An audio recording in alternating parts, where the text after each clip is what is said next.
T C ಹೋದ್ಮೇಲೆ ಜೈ ಅವರು complaint ಮಾಡಿದ್ರು. ಅವರು 2 ದಿನದೊಳಗೆ ತಂದು ಹಾಕಿದ್ರು ಟಿ ಸಿನ.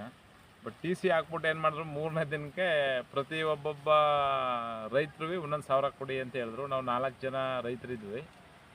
ನಾವು ಯಾರನ್ನೂ ಕೊಡಬೇಡಿ, ನಮ್ಮ ಭಾರತೀಯ ಕಿಸಾನ್ ಸಂಘದಿಂದ ನಾವು AEE ಕಂಪ್ಲೇಂಟ್ ಮಾಡ್ತೀವಿ ಮತ್ತು ರೂಲ್ಸ್ ಇದ್ರೆ ಕೇಳ್ತೀವಿ, ಕೇಳ್ಬಿಟ್ಟು ಕೊಡ್ತೀವಿ ಆಮೇಲೆ ಅಂದ್ಬಿಟ್ಟು ನಾವು EE ಫೋನ್ ಮಾಡಿದ್ರು. ಅವರು AEE ಮಾಡಿ ಅಂತಂದರು. AEE ಅವರು ಅಲೋ ಮಾಡಿದ್ರು. ನಮ್ಮ ಜಿಲ್ಲಾಧ್ಯಕ್ಷರು ಫೋನ್ ಮಾಡ್ತಲೇ ಅವ್ರದ್ದು ಸ್ವೀಕರಿಸಿ ಅದ್ರ ಬಗ್ಗೆ ಕ್ರಮ ತಗೋತೀವಿ, ನೀವು ಒಂದು ಕಂಪ್ಲೇಂಟ್ ಕೊಡಿ ಅಂತಂದು.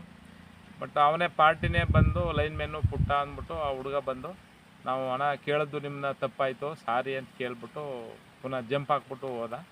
ಹಾಗಾಗಿ ಅಷ್ಟಕ್ಕೆ ನಾವು ಮುಂದುವರಿಸಲಿಲ್ಲ ಅದನ್ನು, ಕೇಸ ಅಲ್ಲಿಗೆ ಇದು ಮಾಡಿದ್ವು. ರೈತರ ಸಂಘದಿಂದ ನಾವು ರೈತರ ಸಂಘದ ಗತ್ತೇನ ಅನ್ನೋದು ಒಂದು